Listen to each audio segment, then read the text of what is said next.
All right, let's jump right in. Welcome to today's Explainer. Today, we're unpacking a truly fascinating novel called The Frontier Entropy by Max and Claude.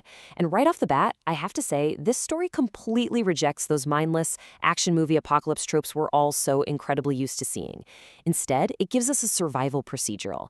It's a meticulous, deeply grounded story about careful system building when all the old systems have finally, just given away. It's a look at people who survive not by sheer dumb luck, but by being relentlessly observant. I mean, listen to this quote from the book. It perfectly sets the tone for a world that didn't end with a sudden cinematic explosion. Actually, it ended with slow geological decay. We always tend to look for that single dramatic moment when everything turned, but as this beautifully illustrates, the door of civilization fell gradually simply because 1,000 small hinges rusted out. So here is our roadmap for today. We'll start with the geology of collapse, move on to the survey and the list, then the architecture of survival, check out the seed library, and finally dive into the meaning of entropy. Starting things off with part 1, the geology of collapse, and exactly how the systems failed. So the narrative here frames the apocalypse almost as geology, these incredibly slow, accumulated stresses finally snapping along deep fault lines. And in this story, those fault lines had literally been there for decades. We're talking aquifer depletion, soil acidification, and these massive supply chain dependencies that looked like brilliant efficiency, right up until the exact moment they looked like a noose. You realize pretty quickly that it wasn't malice that ended things, it was just the mundane, everyday force of short-term thinking. Talk about a domino effect. We can see those 1,000 small hinges failing sequentially right here.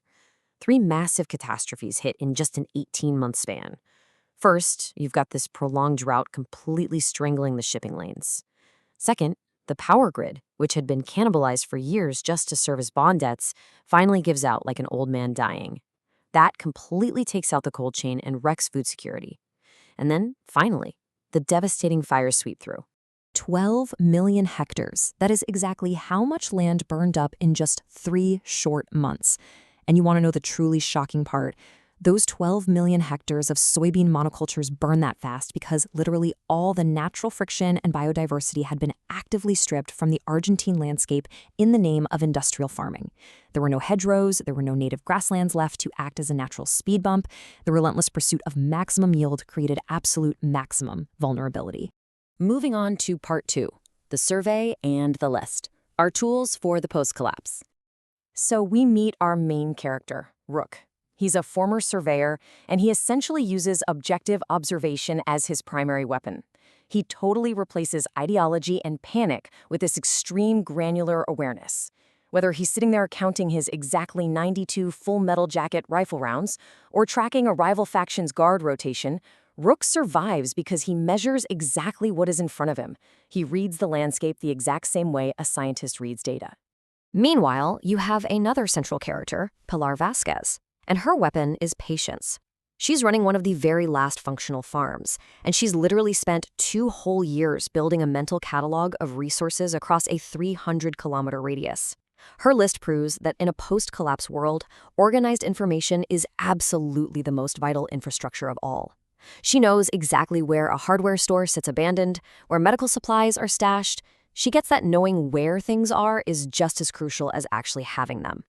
Which brings us to part 3, the architecture of survival, building a new coherence. It is so fascinating to look closely at how they divide up operational authority here. You've got Rook handling tactics, Pilar running agriculture, Marta holding the west, former rival Castellano commanding the east, and Suarez running the fuel depot. They are rebuilding complex systems from scratch by taking former bitter rivals and locking them into mutual accountability. They don't demand surrender from anyone, they demand consolidation. It's this unbelievable lesson in operational rationality, distributing power based entirely on actual, verifiable competence.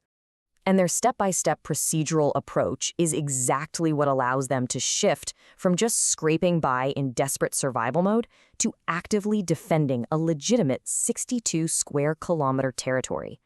They don't try to conquer the whole world right away. They start with a 44-square-kilometer perimeter. Then they secure the Salado River. They formalize their leadership, and then, get this, they write a shockingly honest letter to a neighboring coalition to negotiate peace. They replace endless, chaotic violence with actual political coherence. All right, part 4, the seed library, the deepest form of control. You get this incredibly stark contrast here. The old world totally traded away resilience for fragile efficiency. They planted endless fields of soybeans that required synthetic fertilizers and these massive complex supply chains. But the new world, which is being spearheaded by Pilar, demands local, ecological adaptation. It requires corn that doesn't need harsh chemicals and squash that can literally survive a brutal regional drought. 412. By the end of the novel, Pilar has meticulously preserved 412 cataloged heirloom varieties in a climate-controlled room. And you realize this isn't just a gardening hobby. It is the absolute deepest form of territorial control. It's a massive, long bet on continuity over just simple day-to-day survival. While the warlords are out there shooting each other over gasoline, Pilar is quietly preserving the exact genetic code required to feed human beings for the next century. There's this one detail that just really hits home and connects the fictional collapse directly to our real-world vulnerabilities. The novel points out that the Cañada de las Víboras tributary runs completely clean for one simple reason. A single family refused to convert their native brush to industrial soybeans. It's this powerful reminder that sometimes survival just means protecting what was never destroyed in the first place. The solutions to the collapse were always right there, hidden in the old practices that resisted the industrial model. Finally, we land at part 5, the meaning of entropy and what actually survives. When all the loud noise of the political and military drama eventually fades out, we really have to stop and ask ourselves, what actually persists when the world as we know it ends? It's so easy to get totally distracted by the gunfights and the raids, but the novel really pushes us to look right past all that white noise of human violence. And the book gives us this profound, beautiful answer. True endurance is found in the physical reality of the earth and the rational choice to cooperate. What survives isn't the loudest warlord with the biggest guns. It's seeds. It's water that runs clean over unchanged land. It's a mental map kept safe in a smart woman's head. It's the shared, fundamental belief that if we just sit down at a table and negotiate honestly, we can actually build a system that outlasts us.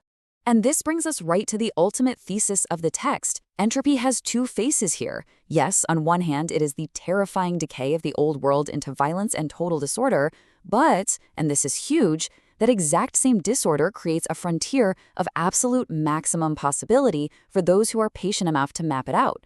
Because the old, rigid, super fragile rules are totally gone, a brand new space opens up to build something deeply resilient, localized, and true.